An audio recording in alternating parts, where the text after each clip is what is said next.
Olá e, bem, sejam muito bem-vindos a mais um mergulho profundo nas engrenagens da sociedade.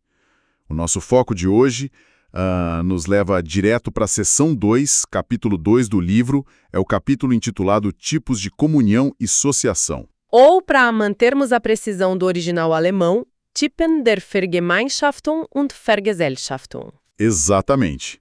E para que quem nos escuta saiba exatamente o terreno que a gente está pisando, a edição de referência obrigatória para esta nossa análise de hoje é a obra monumental de Max Weber, Wirtschaft und Gesellschaft, Que foi publicada em Grundrisse der Sozialökonomik, terceira seção, lá em Tübingen, no ano de 1922, pela editora Josebi Mohr, Paul Seibick. Isso. A nossa missão aqui, estruturalmente falando, é desconstruir algumas daquelas ideias mais românticas e cristalizadas que a cultura moderna tem sobre como as famílias e as comunidades se formaram ao longo da história. A gente vai investigar o motor puramente econômico e prático por trás dessas estruturas. Até chegarmos àquele momento exato e um tanto dramático em que a empresa moderna precisou, digamos assim, pedir divórcio do lar. Com certeza. E o que torna este trecho da obra tão vital para quem acompanha a gente é entender a sua localização na arquitetura geral do pensamento do autor. O capítulo 1 estabeleceu categorias sociológicas muito abstratas, os fundamentos da ação econômica. Agora, neste capítulo 2, o texto faz a ponte para a vida real e palpável. A lente se volta para o momento em que as necessidades humanas mais inescapáveis, a sobrevivência física, a defesa contra agressões externas e a alimentação diária. Sim, essas pressões forçam o ser humano a criar as primeiras estruturas duradouras da sociedade. A tese central que permeia as páginas que vamos discutir é que a necessidade material primária é a verdadeira arquiteta da estrutura social inicial, muito antes de qualquer elaboração cultural, sabe? Ou afetiva complexa. Então, para iniciarmos essa desconstrução toda, parece natural começarmos pela base de tudo, que é a casa. O texto introduz a comunidade doméstica, a Hausgemeinschaft. A Hausgemeinschaft, exato. A inclinação moderna, quase que automática quando pensamos no núcleo familiar, é imaginar uma união baseada primariamente em laços de afeto, amor romântico, ou no mínimo numa biologia instintiva, né? É a primeira coisa que vem à mente. Pois é, mas a leitura deste capítulo sugere que a fundação da família passa bem longe de ser um conto de fadas sentimental. Bem longe mesmo. E, na verdade, é profundamente ancorada na brutalidade da sobrevivência. Lendo diretamente o argumento, a gente encontra uma correção frontal dessa noção romântica. O texto postula que a base duradoura do que chamamos de família não reside no impulso sexual. O que, parando para pensar, faz muito sentido sociológico. Faz, porque o impulso sexual e as relações estritamente fisiológicas são inerentemente voláteis, são efêmeros e frequentemente fontes de conflito, não de ordem. O vínculo entre pai, mãe e filhos só adquire uma estabilidade real, capaz de atravessar gerações, quando se transforma numa comunidade econômica de provisão. O termo usado é Versungus-Gemeinschaft, certo? Isso mesmo, Versungus-Gemeinschaft. O lar só se consolida quando há necessidade conjunta de manter o fogo aceso, armazenar grãos e garantir que haverá alimento no inverno seguinte. Espera, estamos dizendo que o amor romântico ou os laços biológicos instintivos não tiveram papel nenhum, porque isso soa quase cínico demais para a nossa sensibilidade atual. Como o autor justifica que o afeto é secundário em relação à economia da casa? Eu entendo que soe um pouco frio, mas a genialidade da análise está em não negar a existência do afeto e sim insubordiná-lo à estrutura. O afeto pode existir, claro, mas ele não é o cimento que mantém as paredes da casa de pé durante uma crise de fome, entende? O cimento é o prato de comida na mesa. Exatamente. O cimento é o que o texto descreve como comunismo doméstico, ou hauscomunismo. Nas formas mais originais da comunidade doméstica, não existe um cálculo exato de quem faz o quê. Vigora um princípio de consumo e uso diário, onde cada membro contribui de acordo com a sua força física e desfruta dos recursos de acordo com a sua necessidade. Pelo menos enquanto os estoques durarem, né? É a partir dessa convivência contínua de provisão mútua e não o contrário. É um sistema onde cada um entrega o que consegue e consome o que precisa para viver. Mas, pensando de forma bem prática, se não há um contrato formal, um salário ou uma medição rigorosa de esforço, o que impede que alguns membros da casa simplesmente parem de trabalhar e vivam às custas dos outros? É a grande pergunta. O que mantém esse comunismo doméstico funcionando sem desmoronar sob o peso do egoísmo humano? O texto é muito preciso sobre os mecanismos de coesão. Ele aponta duas forças motrizes fundamentais, que são a Autorität e a Pietat. Autoridade e piedade. Isso. Autoritate, autoridade, não é uma tirania arbitrária, mas uma liderança, geralmente natural e funcional. Ela é exercida por quem tem mais força física ou conhecimento prático para garantir a sobrevivência. E do outro lado da balança está a pietate, que podemos traduzir como uma profunda devoção, respeito ou piedade filial. É quase uma submissão inquestionável. É a submissão incontestável dos membros a essa autoridade, baseada no entendimento tácito de que desafiar a liderança da casa significa colocar em risco a sobrevivência de absolutamente todos. É uma unidade rigorosa e inquebrável, moldada pela necessidade. Essa estrutura doméstica cobre o feijão com arroz, a lida diária para manter todo mundo vivo. Mas, bom, nenhum lar existe num vácuo perfeito, né? Se a comunidade doméstica resolve o cotidiano, para onde essas pessoas olham quando enfrentam um problema maior que a própria casa? Quando o teto cai. Exato. Digamos, uma tempestade que destrói o telhado, ou uma colheita que precisa ser feita em poucos dias antes que apodreça. Esse é o limite natural do Haus Communus. Quando os recursos internos se esgotam, a comunidade precisa expandir sua rede de contato. É aqui que entra a comunidade de vizinhança, a Nachbarschaftsgemeinschaft. E, mantendo aquela sobriedade sociológica, o texto nos pede para afastar qualquer visão idílica da vida no campo. Nada de vizinhos cantando juntos, colhendo trigo. Longe disso. A vizinhança é definida como uma irmandade puramente econômica e desprovida de sentimentalismos profundos. A imagem que vem à mente é a daquele fazendeiro que prefere o silêncio, sabe? Ele não quer o vizinho cruzando a cerca para se intrometer na vida dele o tempo todo. O contato é cordial, porém mantido a uma distância muito segura e silenciosa na maior parte do ano. O texto captura perfeitamente essa dinâmica. O agir em comunidade na vizinhança não é a regra contínua e barulhenta do dia a dia. É uma interrupção da rotina, uma exceção acionada exclusivamente pela necessidade aguda. Só quando a coisa aperta mesmo. Exato.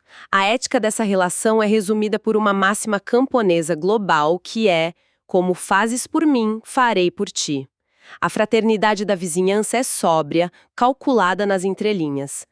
Ocorrem práticas de trabalho voluntário realizado a pedido em emergências ou empréstimo emergencial e gratuito de ferramentas ou de sementes. Podemos pensar nisso como uma apólice de seguro rústica.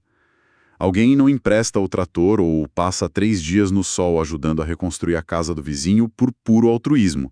É porque sabe que no próximo inverno o vento pode levar o próprio telhado. A analogia do seguro é excelente. Nesses momentos de crise, suspende-se completamente a lógica do mercado. Não se cobra juros de um vizinho cuja casa está em chamas porque a reciprocidade futura é a única moeda que importa ali. A solidariedade é garantida pelo medo compartilhado do amanhã. Então, se a vizinhança é a nossa rede de segurança contra desastres naturais ou crises de trabalho, quem assume o controle quando o problema não é a natureza, mas outras pessoas? Aí a dinâmica muda de figura. Porque, se ocorre um assassinato, um roubo de terras, ou quando é preciso decidir com quem os filhos vão casar, o lar e os vizinhos dão conta disso? Não dão. E é exatamente nesse vácuo que surge uma estrutura mais ampla e complexa, que é a parentela ou o clã que o texto denomina de CIP. A primeira observação crucial aqui é que a CIP não é simplesmente uma casa grande. Não é um bando de parentes morando junto. Não. Ela não é uma comunidade doméstica expandida que vive fisicamente unida. Em vez disso, ela existe para cumprir funções vitais de regulação que o lar não tem escala ou autoridade para gerir sozinho. A mais fascinante delas, sem dúvida alguma, é a regulação sexual. Como assim regulação sexual? De que forma um clã ou uma parentela passa a ditar as regras de quem se relaciona com quem dentro de uma comunidade? A lógica volta direto para a preservação da economia da casa. O argumento é que a promiscuidade sexual não regulamentada ou a competição por parceiros dentro da mesma casa destruiria o comunismo doméstico. Faria todo sentido. Sim, porque se irmãos ou parentes próximos começassem a disputar parceiros sexuais sobre o mesmo teto, o ciúme, a raiva e a exclusão fragmentariam a pietate e o autoritate. A paz interna colapsaria. E junto com ela a cooperação econômica essencial para sobreviver, né? Exato. Portanto, para proteger a economia do lar, institui-se a exogamia, que é a obrigatoriedade de buscar parceiros fora da própria parentela. A CIP atua como a guardiã dessas regras rigorosas e tabus matrimoniais, definindo claramente quem é parente intocável e quem é um parceiro potencial externo. Isso muda completamente a nossa perspectiva. A regra de não casar dentro do próprio núcleo não teria surgido de um súbito despertar moral ou de uma intuição genética ancestral da humanidade. Não mesmo. Foi sim como uma ferramenta pragmática de gestão de conflitos. Uma forma de evitar que o ciúme implodisse a economia de sobrevivência da casa. Impressionante! E além dessa polícia de costumes, a CIP também desempenhava o papel de polícia física. Essa é a sua segunda grande função. A CIP é a grande garantidora da proteção jurídica do indivíduo perante o mundo externo. Especificamente, ela é a executora da Blue Trash, a vingança de sangue. A famosa lei de Talião, ali na prática. Na prática, se um membro do clã sofre violência ou é morto por alguém de fora, não é o indivíduo isolado ou apenas a sua pequena casa que reage. É a CIP inteira que entra em estado de solidariedade obrigatória para exigir reparação. Seja cobrando com sangue ou com bens. Isso, seja através do derramamento de sangue do ofensor, seja através da cobrança de uma compensação material. A CIP funciona como tribunal, exército de intimidação e força de segurança pessoal num mundo sem um Estado centralizado. É a lei antes da lei, né? E, aproveitando o tema do clã, e sobre a questão de pertencer ao clã do pai ou da mãe, porque a nossa visão tradicional da história frequentemente enxerga a passagem do matriarcado para o patriarcado como uma espécie de evolução cultural linear, uma mudança de mentalidade das sociedades. Mas a leitura atenta do material aponta numa direção bem diferente. Muito diferente. O texto destrói a ideia de evolução cultural isolada e liga a questão da linhagem, seja matrilinear ou patrilinear, diretamente às condições materiais. A economia pura e simples. A economia e a constituição militar, e a forma de produção. A regra geral observada é que, nas sociedades onde a terra é cultivada primariamente pelo trabalho pacífico das mulheres com enxadas, enquanto os homens estão ausentes caçando ou guerreando esporadicamente, a base da subsistência está nas mãos femininas. A mulher cultiva o solo sustenta o grupo. Exato. Nessas condições, a posse da terra, a habitação e a linhagem frequentemente seguem o lado materno. E o que causa a inversão desse cenário para o patriarcado? A inversão ocorre através da lança e do gado. Quando a base da economia deixa de ser a agricultura pacífica e passa a ser o pastoreio em grande escala ou o saque, que são atividades que dependem de força militar e proteção armada constante, a posse dos rebanhos e do espólio concentra-se nas mãos dos homens. Ah, claro. Quem tem a arma tem o controle. E mais do que isso, a necessidade de treinamento militar contínuo frequentemente retira os rapazes da casa materna e os coloca em organizações guerreiras rígidas. Nesses cenários onde o poder coercitivo e a riqueza vêm das armas, a sociedade invariavelmente pende para o sistema patrilinear. O centro de gravidade econômica e militar determina qual lado do sangue dita as regras da herança. É impressionante como a estrutura da família acompanha a ferramenta de trabalho, ou a enxada ou a lança. Tudo isso nos dá um quadro muito claro do mundo antigo. Mas, O grande salto deste capítulo, o verdadeiro ponto de virada da nossa discussão de hoje, é como a gente sai desse universo de comunismo doméstico, dessas trocas de favores entre vizinhos e clãs vingativos, e chegamos ao conceito das empresas e corporações que governam o mundo moderno. Chegamos agora ao coração da transição para a modernidade econômica. O texto descreve o processo de dissolução progressiva do antigo lar pela introdução de um princípio chamado Rechenhaftigkeit, que nós traduzimos como calculabilidade. A atitude de cálculo. E antes de mergulharmos nas grandes corporações medievais, vamos tentar trazer isso para a realidade do nosso dia a dia, para ficar bem palpável. Claro. Pensemos numa pequena padaria de bairro gerida por uma família. Se o pai, que é o dono, simplesmente tira dinheiro do caixa da padaria toda noite para pagar a conta de luz da própria casa ou para comprar roupas para os filhos, sem anotar nada, a padaria nunca saberá se deu lucro ou prejuízo no fim do mês. É um caos financeiro. É um emaranhado só, finanças da casa e do negócio.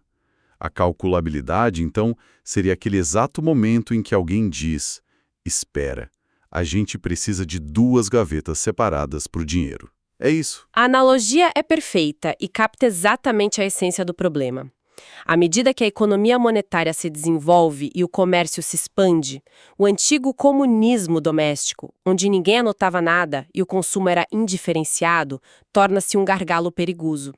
O indivíduo começa a desejar a remuneração exata pelas suas habilidades. Ele quer saber quanto o esforço dele vale de verdade. Sim, já Rechenhaftigkeit, o ato racional de calcular custos, receitas e lucros, vai minando aquela devoção inquestionável, a pietà, que mantinha todos misturados sob o mesmo teto e sem questionar nada. E é legal que o autor usa um momento histórico fascinante para ilustrar quando isso deixou de ser um problema de uma padaria de bairro e passou a ser um problema de comércio internacional de grande escala, o que rolou nas cidades do norte da Itália durante o Renascimento. Bom, em centros comerciais fervilhantes como Gênova e Florença, famílias ricas operavam negócios gigantescos, financiando frotas de navios carregados de especiarias e seda. No início, não havia separação legal ou contábil. Tudo na mesma gaveta. Tudo. O patrimônio da família, as suas casas, terras, imóveis e o capital investido nos navios eram uma massa única. O problema é que o comércio marítimo envolvia riscos imensos, né? Naufrágios, piratas. Se o navio afundasse ou fosse saqueado e o negócio contraísse uma dívida impagável, a família inteira poderia perder absolutamente tudo, até a roupa do corpo, devido à responsabilidade solidária do lar. A ruína do negócio significava literalmente a fome da família. O risco se tornou grande demais para ser suportado pela mesa de jantar. Foi preciso fazer uma separação cirúrgica entre a família e o mercado. Exatamente. A pressão para proteger o patrimônio familiar do risco especulativo forçou a criação de uma linha divisória inultrapassável. Nasce a necessidade de separar rigorosamente o dinheiro destinado aos negócios, o capital, do dinheiro destinado ao consumo da casa. Mais criticamente ainda, surge a separação entre as dívidas comerciais e as dívidas privadas. Então é nesse momento que nasce a empresa como a gente conhece? Sim, é aí que afirma o nome comercial independente e o betribe, o empreendimento formal, ganham existência própria nos livros razão de contabilidade. A empresa nasce fisicamente no papel, nos livros contábeis, descolada da biologia da família. Ela passa a ser uma entidade completamente separada. O indivíduo deixa de ser apenas um membro nato de uma casa comunista para se tornar, aos olhos da lei e do comércio, um sócio ou um funcionário do negócio, mesmo que seja o negócio do seu próprio pai. Estabelece a conta pessoal de cada um. Isso, o conto. O direito comercial moderno ocidental brota dessa invenção italiana de delimitar riscos, para que o capitalismo pudesse se expandir sem aniquilar os lares dos investidores. É fascinante pensar que a ideia de pessoa jurídica não caiu do céu como uma abstração filosófica de um gênio solitário. De jeito nenhum. Foi um mecanismo de defesa pragmático, um escudo forjado para que uma família não fosse arrastada para o fundo do mar junto com seus navios de carga. Agora, havia alguma alternativa a esse caminho? Como assim? Digamos que um governante muito poderoso, um faraó ou um rei feudal, decidisse que não queria brincar de mercado, de firmas separadas e de riscos contábeis. Ele quisesse reter o controle absoluto sobre tudo, como uma única e monstruosa casa. Existiu e há uma parte inteira dedicada a analisar esse caminho alternativo de desenvolvimento que é chamado de oikos. O oikos é a economia da grande casa, um lar expandido a proporções gigantescas e autoritárias, comandado por um senhor absoluto, seja ele um príncipe, um faraó no Egito Antigo ou um grande senhor de terras. E qual seria o objetivo de manter um super lar em vez de abrir negócios lucrativos como os italianos? A diferença estrutural entre o oikos e a empresa nascente na Itália está no objetivo fundamental da sua existência. A empresa capitalista italiana busca a valorização do capital. Ela vai ao mercado para comprar barato e vender caro. O oikos, por outro lado, repudia a dependência do mercado. O seu objetivo é a pura autossuficiência. Eles não querem depender de ninguém de fora. Exato. É a provisão natural para suprir todas as necessidades do senhor e do seu séquito. O senhor do oikos não quer comprar tecidos, ferramentas ou armas na praça do mercado. Ele quer fechar os portões e produzir tudo internamente. Podemos imaginar uma propriedade massiva onde o senhor não apenas cobra impostos, mas possui os seus próprios ferreiros, seus próprios padeiros, tecelões e soldados, todo mundo trabalhando sob o seu comando direto. É o cenário descrito em Propriedades da Antiguidade, onde até as fábricas de móveis e facas eram operadas por dependentes ou escravizados do senhor. Não eram empresas voltadas para competir num mercado aberto. Eram simplesmente extensões do patrimônio do governante, destinadas a cobrir as necessidades do seu exército e da sua corte. Fica tudo em casa. Tudo em casa. O oikos é o oposto da separação moderna. É a tentativa de engolir toda a atividade econômica para dentro de um único e vasto domínio doméstico autoritário. Entender esses dois caminhos, a firma italiana que se separa do lar e o oikos que devora a economia inteira, nos dá uma clareza impressionante sobre como o nosso mundo atual foi moldado. Chegando ao fim da nossa jornada por este capítulo, o que tudo isso significa para quem nos escuta hoje? Porque a separação entre vida profissional e vida privada é algo que a gente toma como garantido, né? Tu revela que a barreira física e psicológica que erguemos entre ir para o trabalho e voltar para casa não é uma lei imutável da natureza humana. É uma engenhoca histórica, muito recente, que nasceu nas escrivaninhas dos contadores do Renascimento para isolar o risco financeiro. A nossa paz em casa é um produto da contabilidade. Pode apostar que sim. A ideia de que o lar é um santuário afetivo, protegido da lógica implacável da acumulação de capital, só foi possível porque inventamos a firma como um lugar separado para onde enviar as nossas ambições e cálculos econômicos diários. Excelente. Para consolidarmos tudo que exploramos aqui, se pudermos extrair as 3 grandes lições deste capítulo de forma bem direta. Primeiro, precisamos abandonar a ilusão do romantismo original. A família, antes de ser um núcleo de amor incondicional, foi forjada como uma comunidade utilitária de provisão, amparada num comunismo doméstico bem rudimentar. Perfeito. A segunda lição é que todas as expansões sociais para fora da porta de casa nasceram da insuficiência material. A vizinhança surgiu da pura necessidade de ajuda mútua em emergências físicas. O telhado que caiu? Isso. Enquanto o clã, a CIP, foi a solução política para policiar o sexo, evitar conflitos internos que destruiriam a economia da casa e agir como um tribunal militar executando a vingança de sangue. E a terceira lição, talvez a mais impactante para o nosso dia a dia, é que o capitalismo moderno e o direito comercial só puderam alçar voo quando a calculabilidade tornou impossível misturar as contas da casa com os riscos dos negócios. A empresa teve que ser apartada do lar familiar. Esta síntese é o mapa exato do capítulo. E ela nos deixa uma questão em aberto fundamental, que prepara o nosso próximo passo nesta obra. Se até aqui vimos o poder diluído na figura do pai de família, no respeito aos mais velhos, ou nas regras rígidas do clã, o que acontece quando essas estruturas escalam vertiginosamente? A coisa muda de proporção. Muda. Como a simples autoridade de um chefe de família ou de um senhor de um oikos se transforma em obediência institucional, num Estado com leis escritas e burocratas. Como o poder deixa de ser pessoal e passa a ser estrutural. Isso nos levará diretamente ao centro nervoso dessa teoria sociológica, que é o estudo da dominação, a Herrschaft. Essa transição para a dominação será uma discussão realmente imperdível. E, bom, para quem nos escuta, deixa uma última provocação bem ligada à nossa vida contemporânea mesmo. Olha só. Pois é. Passamos séculos consolidando essa invenção genial das famílias medievais italianas, essa separação nítida, contábil e espacial entre a empresa e a mesa de jantar. Hoje, impulsionados pela tecnologia e pelas novas dinâmicas do trabalho remoto, estamos vivendo o processo inverso. Voltando para a mesa de jantar. Exatamente. Os nossos escritórios digitais se instalaram na nossa sala de estar. O trabalho invadiu o refúgio do lar de novo.